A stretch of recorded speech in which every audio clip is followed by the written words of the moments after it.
Ladies and gentlemen, welcome in, welcome on, welcome to another episode of the Direct Podcast. Everything you need to know about the universes you love. Today is Daredevil Day. We are finally reviewing Daredevil Born Again, episodes 1 and 2. But who is we? I am here, your host, Matt Roembke, and I'm joined as always by my friend, co-host, box office correspondent, senior editor at thedirect.com, Mr. David Thompson. David, happy Daredevil Day. Happy Daredevil Day. I am gleaming with excitement. I'm so excited to be here. I don't want to give away how much I loved this series so far yet, but oh my gosh, we're so back. This is like a full circle life moment for me, and I'm so happy to be here. Love it. You love to hear it. We are not alone today, though. I consider myself the comic book movie historian, David Thompson, the box office correspondent. But we're going to expand our brains a little bit today. We're going to get into the nitty-gritty on the comic book side of things because we have today of Phase Hero fame, of go read some comics fame, a comics connoisseur, a panel professor, a whiz-bang wizard, ladies and gentlemen, Jenna Anderson. Jenna, happy Daredevil Day. Happy Daredevil Day. I'm like, can I record that as my ringtone? Like that Yeah. really Please. gassed me up. I love it.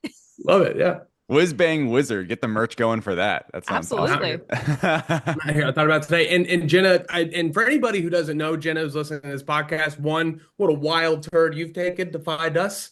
You know what I mean? Because BD, fan of the podcast, Chris Killian, fan of the podcast, Liam Crowley, creator of the podcast. We've run in the same circles, Jenna, especially with your Face Hero family.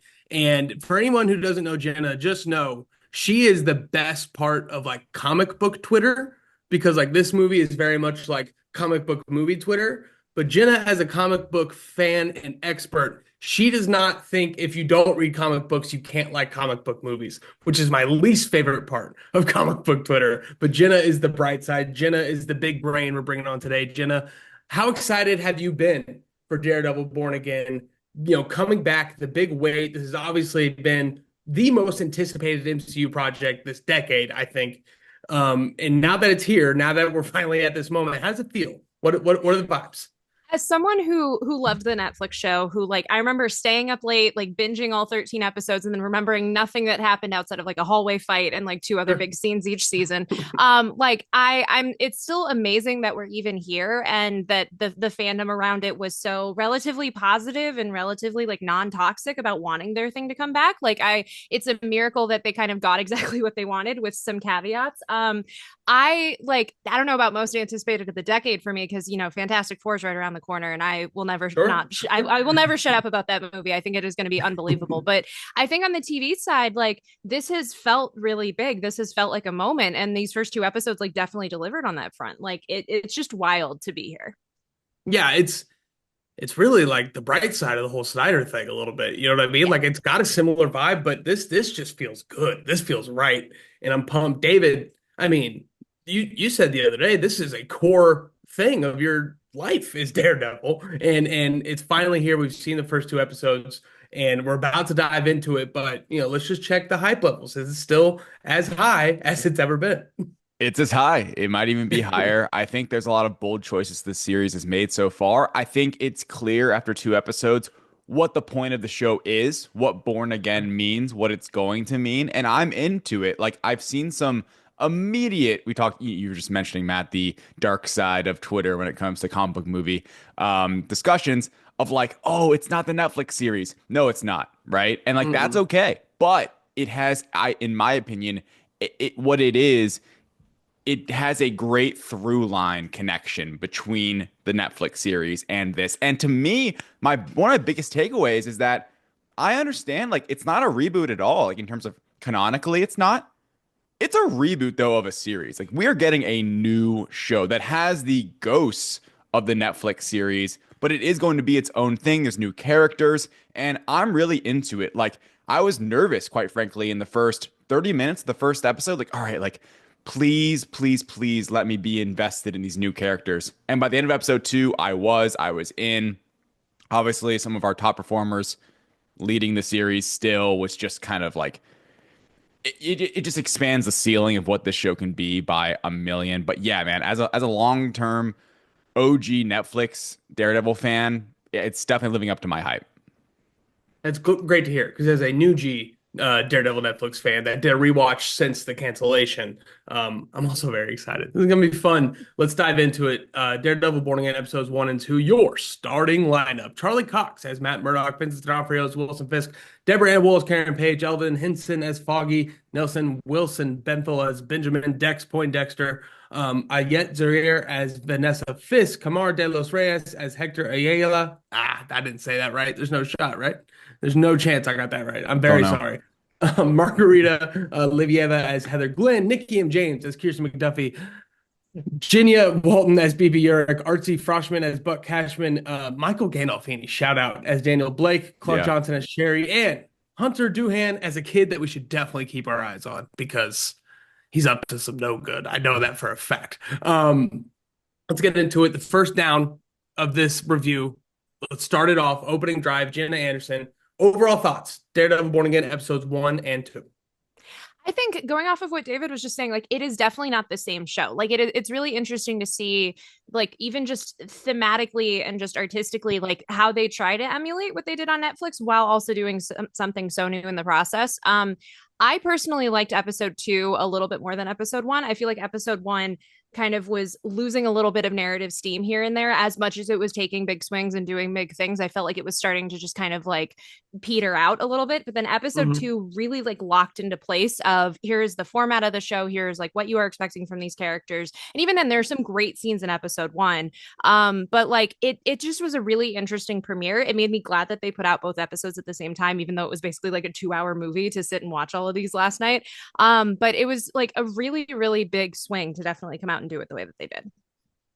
Yeah, I couldn't agree more if I could jump in because I'm just going to go off that. I think Yeah. something I think Marvel Studios has done really well since day one is when they drop those first 2 episodes, they do it with intention and they usually pair really well. I think back to WandaVision episodes 1 and 2. Had that been week to week, I feel like it just would have been received so differently. But having them packaged the way they did, it went into episode 3, the Wizard of Oz moment, and now we got the show going. This episode, I think, did a similar thing in that episode 1 really felt like a prelude to what we were about to get in the rest of the season. At the same time, an epilogue to the Netflix Daredevil series. And I think they did some fun combinations of those two elements. Oh, I'll never not be a sucker for 1 year later, guys. I mean, it's something that gets me every time. I still remember the loudest gasp I've ever had in a movie theater was 5 years later. We were all wrong. Every single one of us was wrong about what was about to happen. But I think the 1-2 really paired well with more of a prelude pilot kind of feel to it. And I think that kind of is reflected in kind of what you're saying, Jenna, with how episode 1, big swings, setting stakes, heading in, and then the pilot in episode 2 feel I think was really awesome. And at the end of the day, guys, great TV. It's just good TV. And it's just fun to watch these dynamic characters that we know so well. And it really feels like they had their cake and ate it too. Like you were saying, David, feels like the Netflix show in so many ways, so many different avenues, but it also has this like evolved, fresh look to it that I think is going to piss some people off, that it's not exactly the Netflix show, but it also does what we've been asking for a long time. It brings it into the MCU in a really fun and organic way, if I could say that. New York City feels gritty and grounded like the Netflix show, but it also feels fantastical and more super than I think that I expected it to be. And the Trump stuff that they did throughout this with Wilson Fisk and how that obviously art imitates life kind of thing. I feel like it was just enough of it. You know what I mean? Like we all kind of feel it. We all get the vibe, but it was also done really well. And like, you can kind of see how they pieced it together because they're not the same person, but the avenue to get there felt like that. And I think that hits home in a really cool way. And yeah, man, at the end of the day, it's just elevated television is what it is. And I'm really pumped that it's back on a week to week basis. David Thompson, you talked about the old versus new, these 2 episodes. Overall thoughts, what do you got?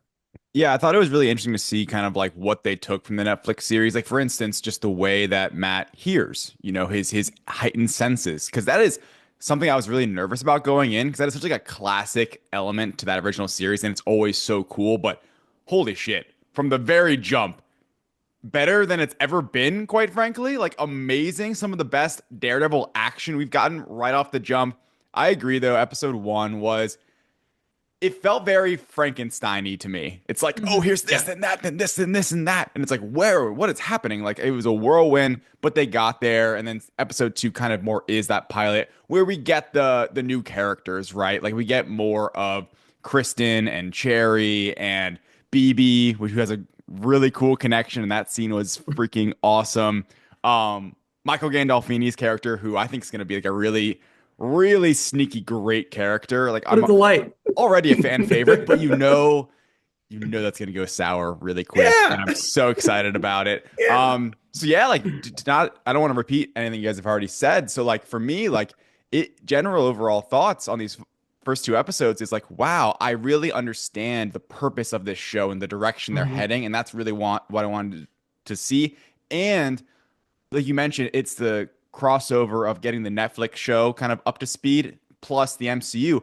The MCU, you mentioned like the organic way of doing it was really through Wilson Fisk. It was through Yeah. the Echo and Hawkeye backstory. And like that was really a great payoff for those of us that are huge MCU fans that watched all of Echo, that obviously saw all of Hawkeye, Spider-Man No Way Home, duh. But Never in heard of it. all of Netflix, like it really was this like grand payoff of like, oh, cool, like all these storylines are now connecting. Is the MCU back? Is that the question we'll ask? And then it'll be dead, and then guys, it'll be back again. Isn't it crazy? Why How didn't that they always mention the works. Celestial in the Indian Ocean? Yeah, yeah. The whole 2 episodes on whatever. Stupid. God, What year is it, by Twitter's. the way? It was a new year. What year is it? Do we have any idea? I think people figured out it might be like 2026, 2027, around there. We're so close. We're Yeah. so close to getting there, guys. You know what I mean? It's been a long wait, but we're almost there. Because like the Echo probably gives us more of a time frame than these 2 episodes did Yeah. because Yeah, the private jet scene. right. All right, guys, those are great overall thoughts. Moving into second now, let's dive a little deeper. Biggest takeaways. What was the one big takeaway? What character, what moment, what tone, what plot decision, what of episodes 1 and 2 was your biggest takeaway? And second down, Jenna Anderson, please. The floor is I, yours. I was really pleasantly surprised by White Tiger and how Yeah. he's introduced in episode 2, how they kind of like reverse engineer revealing that he is White Tiger. Obviously, if you're a comic fan, you recognize his name and you see him on the TV footage in the first episode, and you know that that's what we're building towards. But the way that they did it was just a really interesting kind of like narrative conundrum, and I'm super curious if that court case is going to be like half of this season, if it's going to be the entire season, because it feels like a really interesting way to kind of tackle Matt's own feelings about vigilantism through this completely different character's lens, and putting him in this scenario where he can't really like it's just a completely accidental civilian incident that he was a part of, like it had nothing to do with being White Tiger. I think is like the perfect kind of crux to do a sort of superhero lawyer thing. Good. On what Jenna just said, like now that we're kind of just like diving into the show a little bit more, what was with that scene with the cops and bullying that guy? I was Mhm. genuinely, I'm like, wait, so what? Like those guys were supposed to be cops. That was so. I had to rewind. I was like, wait a second. So you're telling me like those guys are beating up that guy were cops, like I guess undercover cops, leading Mhm. to that. That was so confusing to me. It had big "Give me your lunch money" vibes. You know what I mean? Yeah, Like I was like, what? it Like, definitely felt more bully than mugging a yeah. little bit. That was a reveal. I mean, dude, I popped when that guy whipped out a badge. I'm like, I forgot what show I was watching. Of Yeah. course they're cops. Of course every cop's a terrible person in this show, except for the good ones who are heroes. You know what I mean? Like it's very binary, the cops and Daredevil. I, And I just felt like you said, Jenna, like what an awesome way to have Matt deal with the whole vigilante thing. Hung it up. You know, it could be a rehash of season 3 a little bit, like Daredevil No More, Daredevil Born Again, obviously probably the more apt reference, but giving him White Tiger, giving him Hector as this person to kind of channel his thoughts on vigilantism after the incident. What a fun fresh spin on a story that we've kind of already seen before. And I think it's going to be one of those, we'll see those 2 stories with Fisk and Matt move up before something brings them all together. Classic Daredevil stuff. I really liked, by the way, just how much more of Matt as a lawyer we got in this series, just like Mhm. immediately. Like we were just because obviously what happens, like Oh him yeah. putting away the Daredevil mask and no longer being Daredevil, and now he's just diving into being this defense attorney. And I like those courtroom scenes. You know, I know like when in the previous iteration of the show, like it was really, really leaning into the whole like courtroom drama of it all. And you can still feel those effects in this series. And it works to me. At least so far, it's worked so far. If the White Tiger trial is the entire series or, is the entire first season, that sounds cool. That sounds good by me. I loved how episode 2 ended where he has to defend their one witness. It's the one guy he has to defend. Can I do my biggest takeaway now, Matt? Please, David. I would love nothing more. Let's bust open the can of worms here. Can't believe they did this. It was the worst kept secret, and I still couldn't believe it. They kill Foggy Nelson. And holy shit. I can't, by the way, guys, you guys read this?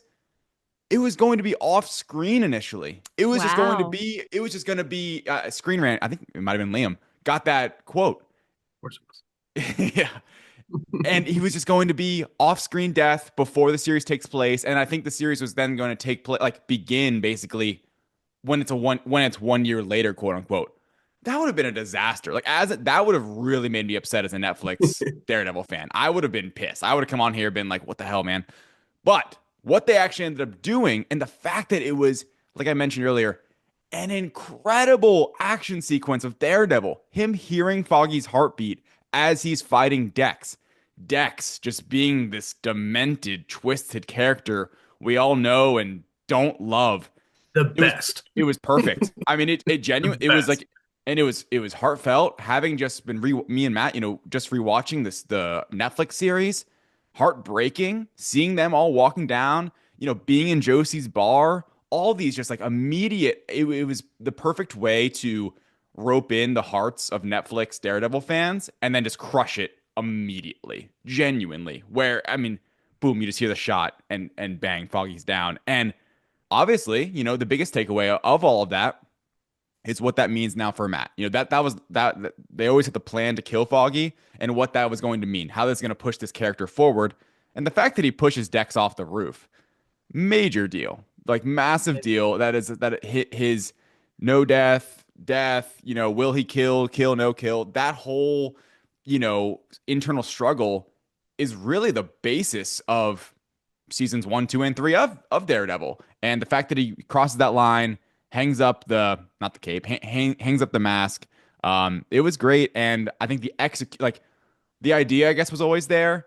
The execution of that scene, I thought, was wonderful. I was roped in immediately. I thought it was one of the best scenes we had, really in the MCU in a long time. Jenna, your thoughts on the opening scene? Like it's kind of the thing everybody's talking about right now, right? That first Absolutely. 20 minutes. Yeah. And even I do agree that it was kind of an open secret. I feel like I opened Twitter yesterday morning and everyone was like, well, we're losing Foggy today. RIP. Everyone had kind of started going through the stages of grief. But like you said, I could not imagine not having the heartbeat motif and having it be an actual scene that we see. Killing him off screen would have just really, really, I feel like rubbed a lot of people the wrong way. So I think that they handled it really well. It's also interesting, not to plug Phase Hero even further, but we did get an exclusive from Brad Winderbaum where he said that Eldon Henson is returning in season 2, which is really interesting because there's precedent for Foggy faking his death and joining witness protection. So it'll be interesting to see if any of that becomes part of it. But even then, I don't know if he can go full Nick Fury and fully stop his heartbeat and fake his death. But stranger things have happened. But even if he's a Force Ghost flashback thing that Matt is just talking to and seeing, it is definitely such an interesting way to center that friendship, center the history of it, but still make that swing, do that big risk and kill off a character, but still have consequences of it. It's funny you said Force Ghost would Daredevil's done that. This show has done that before many times. It's gonna be really interesting.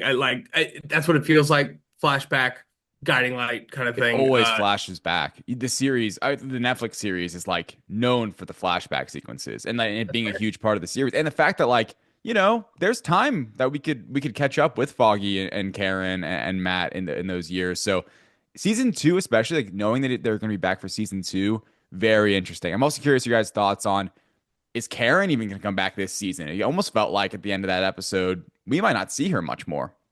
I feel like with Frank being involved in some capacity, I feel like she has to be back in the orbit in some way. I know I've seen some really nice memes of like Frank is re-entering the show because Karen is inconvenienced in any way, shape, or form. He's like, "All right, I got my gun, I'm Dang ready to go." That's great. And like I would love to see that dynamic in the context of the show and with them like kind of having both grown as people. But yeah, I don't expect her to be like a massive part of this season. If anything, she might just come back more in season 2.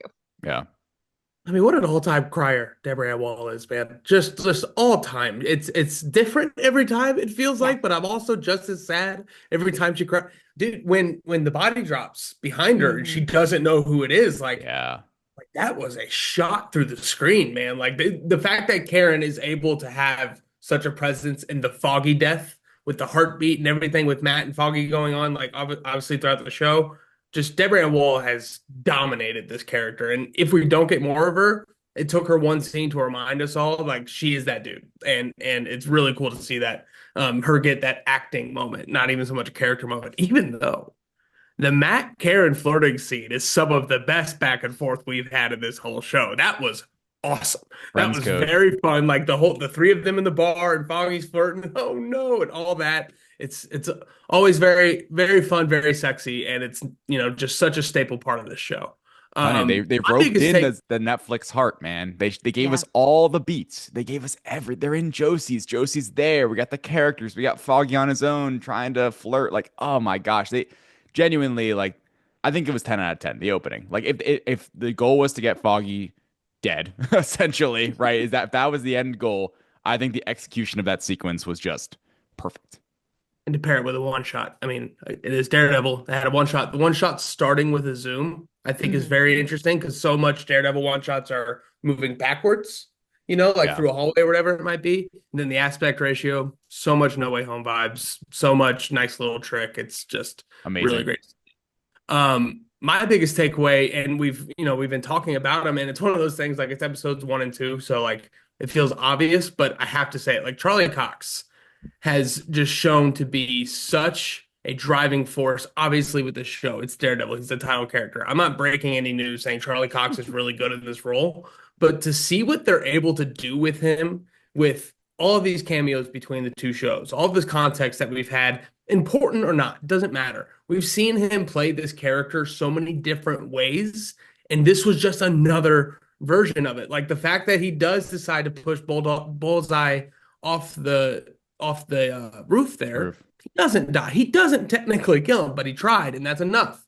And now he has to grip with that. But it's also just his chemistry on screen with everybody. There's not a single character in this show that Charlie Cox doesn't talk to that isn't elevated because they're talking to Charlie Cox. Mhm. He's so charming. He's so witty in like a very non-obvious kind of way. It's very reserved and like smart, dry humor.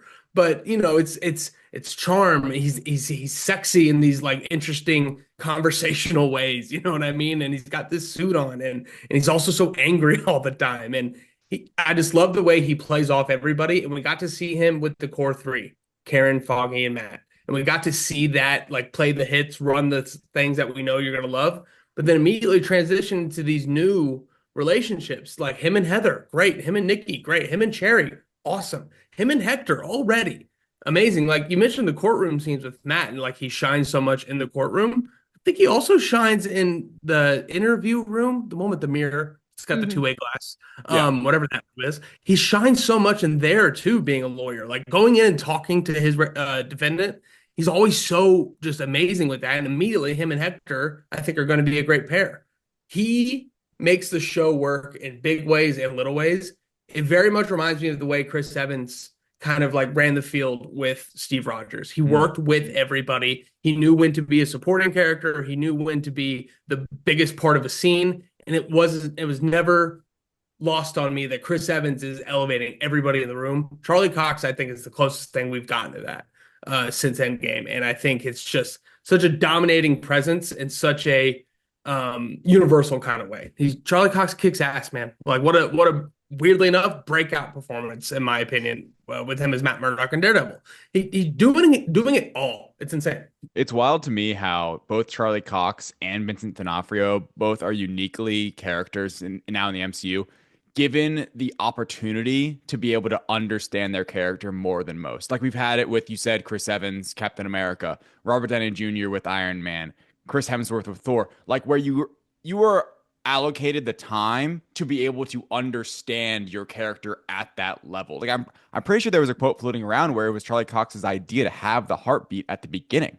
So he's hearing the heartbeat because he understands the character. And that is, like you said, that is shown through and through. And I thought, like, you know, just taking a second to talk about Wilson Fisk and obviously Vincent D'Onofrio, like he is such a unique, like Charlie Cox to me, and this version of Matt Murdock still feels very steady with what we've gotten before.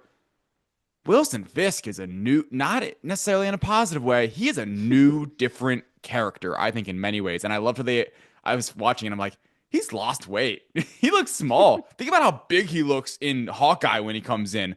And then Hawkeye's very big. I don't know what that was. That was very cartoony and I loved it. But in this, I loved how they mentioned it. Like there was a bit of exposition of like, oh, you've lost weight, put on muscle, blah, blah, blah.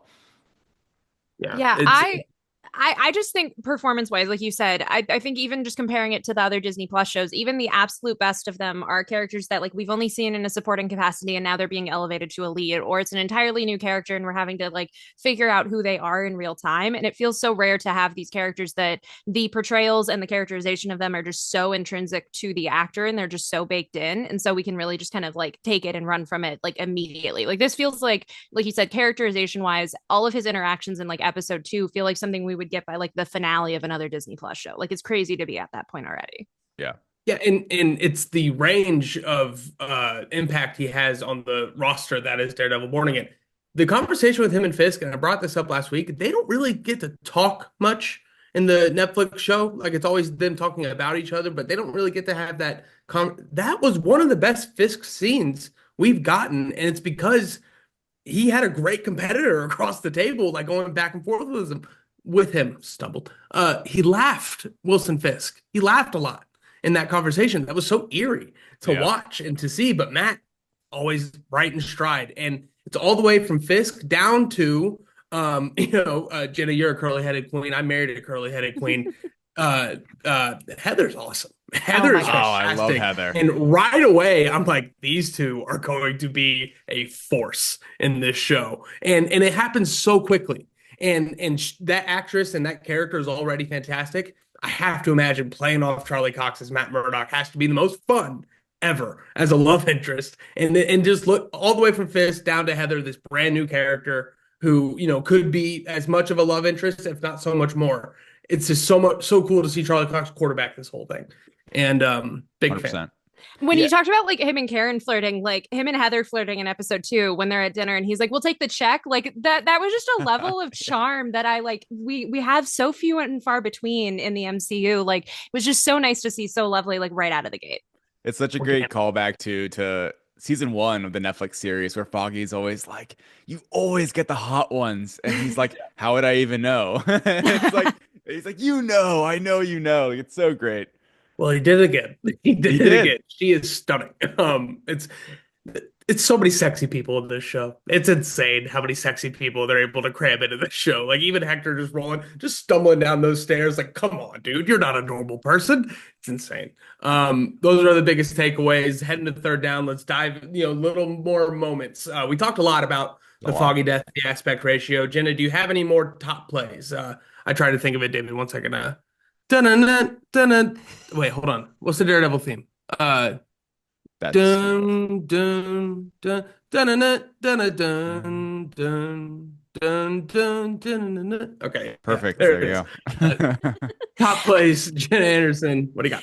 I'm like, as someone who has like the fantasy football app on my phone and hears the little ESPN jingle every time, I really appreciated that.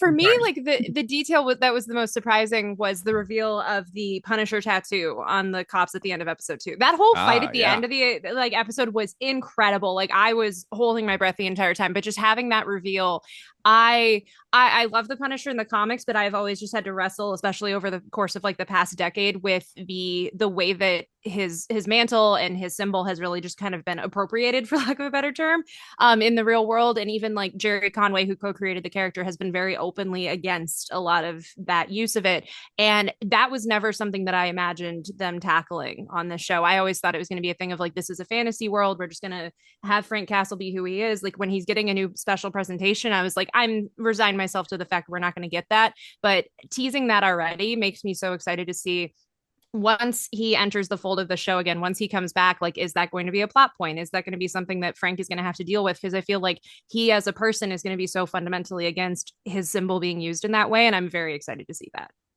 Jenna, you took my prediction, what I Mm-hmm. was going to say next, because that I think is exactly what's going to happen. What's going to piss Frank Castle off enough to bring him back to this show? Cops using his symbol for dirty shit. And it's again like I said, I think the Trump stuff was handled really well and subtle. This was definitely a little more upfront, but if you don't know, you're about to know. And it's going to be very cool. And I'm hoping there's plenty of people out there who are doing this Punisher thin blue line thing that are about to realize nobody would hate that more than Frank Castle. And that's I think they're tackling that in a very real way. And that when that logo popped up, that was a pop for me in a big way. Sat up, I'm like, this like because how are they gonna bring Frank back? You know what? Like you said, the joke, Karen, tripped on a ledge and now Frank's here to save the day. But no, this is going to be way more real, way more about Frank being angry about how things are going, especially with the Punisher logo. I thought that was what a moment. What a moment. I thought that was sick. One aspect I loved about the series, just the I guess second episode, was that we really got a sense. There's like almost like a ratio happening between like cops and vigilantes. It's a whole bit of conversation. It's a whole bit of what Fisk is running on, as trying to be the mayor-elect, and then ultimately the mayor is like, no more vigilantes, right? Vigilantism is a bad idea. And then ironically, later in the episode, we learn he's not going to be adding more cops of any kind. He's not going to be, extending any kind of a pay. And all of that's really fascinating to me. Obviously, one major pop is you mentioned Spider-Man. Hell yes. That's all He I did it needed. right away. It was That's amazing. all I needed. Oh, Guy with what did they say? Guy walking around like a skull on his shirt, shooting people. A man in a spider suit, and then obviously Daredevil. But I thought that played so well for me. That's exactly how you do it. That's exactly how you connect these pieces together. Where we don't have to see Peter. We're not going to. We're not going to see Spidey. But just mentioning that he's there, and he's not exactly cleaning up Hell's Kitchen, but he is one of these vigilantes running around. I thought that was wonderful. One quick thing that I want to make sure we mention is just the scene when BB comes to meet Fisk, and we get the revelation that she is Ben's granddaughter. Is that what it was? Niece. Niece. That's what it is. Uncle Ben. Wait a minute. And he died. He sure did. Oh no. Brutal death. And that was, I mean, that to me, that was the scene where I mentioned earlier on the pod, like this version of Wilson Fisk is different. He feels different. That was like, man, that's the same guy. Like Yeah. we are still dealing with the skeletons in the closet, the ghosts of Christmas past. Like that was really like, oh, this is great. And just his smooth, right? Just smooth demeanor with it. You would not notice any quiver of reaction when he realizes that is this guy that he literally strangled to death in his office in season 1. I thought that was great. And that'll lead to a prediction I have later. If I can just throw out one more quick top Please. play. And I love Vincent D'Onofrio in this series, but I also loved Ayelet Zero coming back as Vanessa and just putting him in his place, man. The first scene, he walks in, clears everyone out, and it's like this whole dynamic has changed. Their entire dynamic has changed, and I love that. Then leading to another huge pop, great top play, is that Heather is going to be their therapist. What a great twist! What a great concept! Like that makes so much sense because when the goon, I forget the guy's name that works for Fisk, when he shows up to the book signing. I'm like, is that Buck guy? Cashman. Yeah, I'm like Buck. That's a name.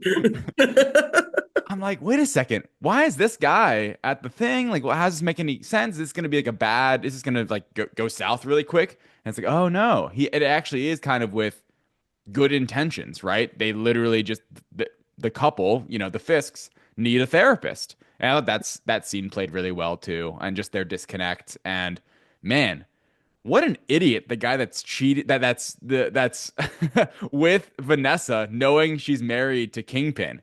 How dumb can you possibly be? That would be the last woman, right? Jenna, is there anything we need to be keeping an eye on there for Adam? Who is it? Is Will Poulter coming back? Is that what's happening? I have seen some memes about that, and I find that delightful. Love it. I feel like they're deliberately being kind of coy with that. I don't know if we'll ever even meet the character, but I think just having that built in definitely shakes things up. And like you said, getting to the reveal of her being their therapist, like that is just juicy, juicy television to have all of these characters in completely different like oppositions to each other in all these different ways. It's so Spider-Man too. My Mm-hmm. personal life getting in the way of my superhero life. It's so just banging against each other. Yeah. It's crazy. And that cliffhangers, man. Like Disney Plus overall, Star Wars and Marvel, these cliffhangers have been rolling. They are fantastic, and I just can't wait to get more of it. And another top play of mine, a top play of mine. I like High Flying Daredevil. I don't care. Mm-hmm. Yeah. Call it slop and call me a pig. I'll eat it. Like I think like it is so much fun. 6 years later, of course he's gotten a little better at some stuff. He's flying around a little bit. He's been to LA, and it's just so much fun to see those comic panels that we love so much from, especially like those iconic runs where Daredevil's flipping through not skyscrapers. It's not Spider-Man, the rooftops. That rooftop run that he Yeah. does, and he swings around. And I think it was played really well. There was that one CGI shot right at the beginning, and as soon as it happened, I'm like, Twitter's gonna get a hold of that right away. And it was tough, but I think it only got better, and I think it's only going to get better. And I think High Flying Daredevil is one of those things that just evolves it in a way where this is a new Daredevil, and we can see that in those movements, and also the superhero landing on top in that opening scene. Come on, guys, they know I what they're dug doing. all of that. Yeah, it They felt very know. MCU. That was really a big transition, I think, to just like it being more fantastical MCU vibes, even if you need a little CGI to get there.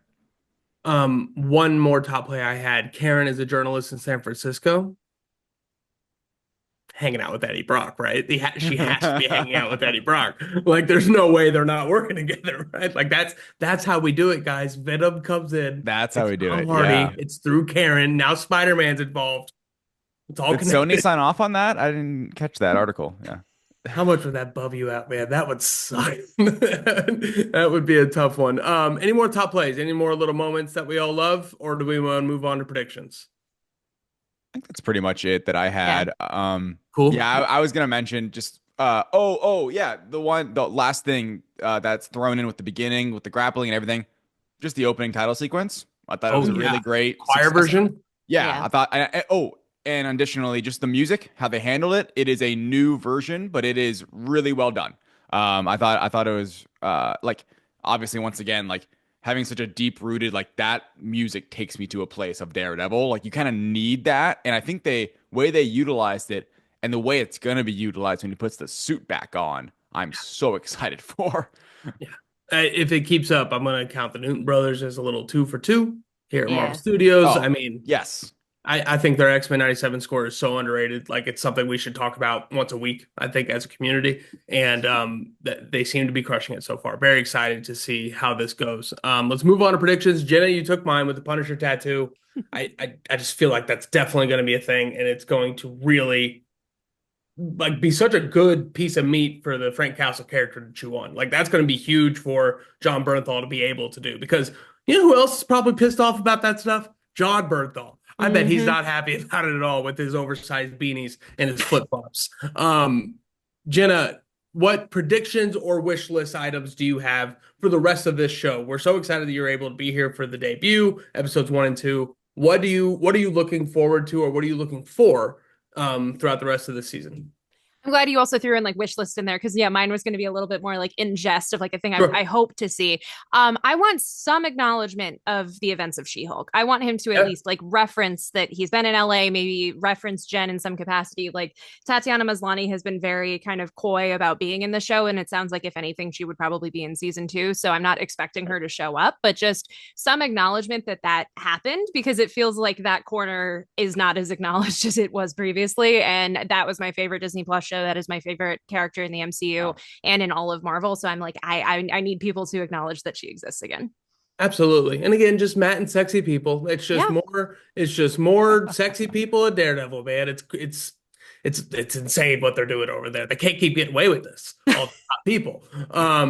No, I would love to see some sort of because like David said, the Echo stuff I thought was handled well. I would love some Hawkeye references in here talking about maybe Clint or Kate, whoever it might be. But yeah, I think that's definitely the pin that we're hoping that drops. Was the Here. tracksuit thing a reference? Yeah, that's the Yeah. tracksuit mafia, one of the Yeah. five families. What a come up for the tracksuit guys, by the way. You know Yeah. what I mean? They've done so well. They've Yeah. done so well. Definitely. That's very exciting. David Thompson, close us out here. What is your prediction / wish list item here for the fourth down? Yeah, I've got a quick little prediction and then also just like a kind of a question for the audience. The first thing is I think I mentioned this as a top play earlier, just we got the whole BB, get he meeting Wilson Fisk and the fact that it was Daniel, Michael Gandolfini's character that introduced them. I think Daniel, that character, will kill BB by the end of the first season. I think there's going to be a parallel to Fisk killing Ben, and now this new protege ultimately kind of like going down a dark path and having to kill BB ultimately. So that's a little prediction I have, probably very, very late in the season if it were to happen at all. But Real quick, hold on. Hold on. This Gandolfini character is having so much fun. Yeah. Like, why would you put that evil on him? He is just having a blast. He's He is with so pumped to be in the Fisk. room. You know He's what I mean? pure evil. Yeah. I'm telling you, Matt, like it is going to be this dark tale. It's I gonna know. like this. We're gonna look back and be like, man, wasn't that character fun for 5 minutes? And then all of a sudden, the season's gonna be over. Like, holy shit! Like this guy's the next kingpin. Yeah, We'll see. dude, when they walked out of the room and he's like, dude, this is awesome. I'm like, I love his it is character. awesome. Yeah. Mike Gandolfini, it is very awesome. Question, and yeah. if we know, I don't know if this is a spoiler. I'm pure speculation.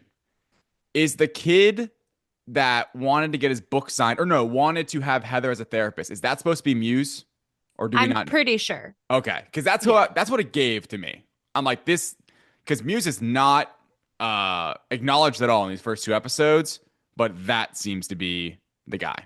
Yeah, I think like with that, and then there's like the mural of Fisk that's The- being painted, like as the he's mask. giving the speech, like they're peppering in references to Muse so that when we get to that point and when we have that reveal, like that coupled with just how gross and like violent of a character he is in the source material, because like for people who don't know, he literally like makes paintings with the blood of his murder victims. Like it is a very dark thing, and I've been very Romantic. curious to see how that is adapted onto Disney Plus. But I don't know, like the way that they're kind of like slow burning him, I feel like they're definitely building to that point.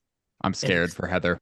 Me Yeah. too, man. And I just fell in love with her. You know what I mean? Mhm. And I have this new obsession in my life, this Heather character. And now she's gonna be taken away from me. And that's just really sad. Did you see his name in the credits by chance? No. Bastion.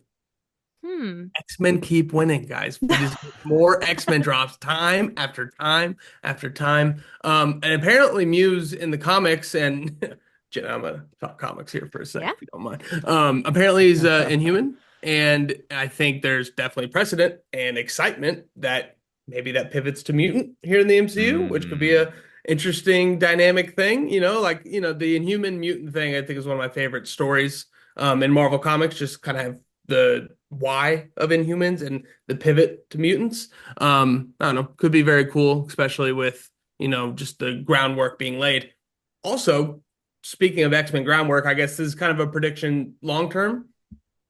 The disdain for enhanced individuals as vigilantes and a disdain for these superpowered people seems like some pretty good table setting for a very fucked up xenophobic world that a mutant could walk into and create that incredible environment that the mutants thrive in against adversity. I think that could be a very exciting path that they go down. David I'm Thompson. curious to see. I thought you were maybe heading here. I'm curious to see how, because we've seen in Daredevil and newspaper clippings, just general conversation, like MCU events indirectly affecting the show, more so like the Defenders stuff actually directed the original series. But I'd be curious to see if between seasons 1 and 2, there's any kind of Thunderbolts, effect, right? Because whatever that movie, at least like seemingly the grand finale, or at least some of the conflict and fighting will be in New York City. I don't know. I'd like to think there'd be some connection there. Yeah, but that'll be downtown, David. This is it's a But when 45 people minute. are being turned like two-dimensional by Sentry, I think that's going to make its way to Hell's Kitchen. That's going to be talked about like all over the island, I feel like. Yeah, okay, fine. Maybe it gets up to Midtown. You know what I'm saying? It's funny. Jenna Anderson, thank you so much for joining us. We're very excited that we got to have you on. What can our listeners look forward to from your big brain? What do you got coming up, and what are you excited about? Well, thank you so much for having me. Like, this was so much fun. If people want to follow me on social media, I am at Hey It's Jenna Lynn on every platform. And as we've mentioned, I co-host a podcast called Phase Hero, where we talk about Marvel, DC, literally anything that we want to talk to about in the entertainment space. Like, we're going to talk about the Oscars on our most recent episode. That's going to be a lot of fun. And I host a YouTube channel that is called Go Read Some Comics. And I do interviews with comic creators and just video essays about comics and superhero media and all of that sort of stuff. So go subscribe to that. If you liked Creature Commandos, go check out Go Read Some Comics and Jenna's Creature Commando stuff. It is fantastic. It made me much further enjoy the show. Jenna, thank you so much. David, we'll be back next week. I'm not exactly sure what we're doing as far as our Monday episode, but it's getting close to start watching some Mission Impossible movies. So I'm very excited. We are. And it's going to be a good close. time. But we'll also be back next week to review Daredevil Born Again episode 3, and we'll be joined by Barstool Sports Robbie Fox. Very excited to have him on here. A very big nerd episode. It's going to be fun. For Jenna and David, I'm Matt. Until then, we'll see you next time.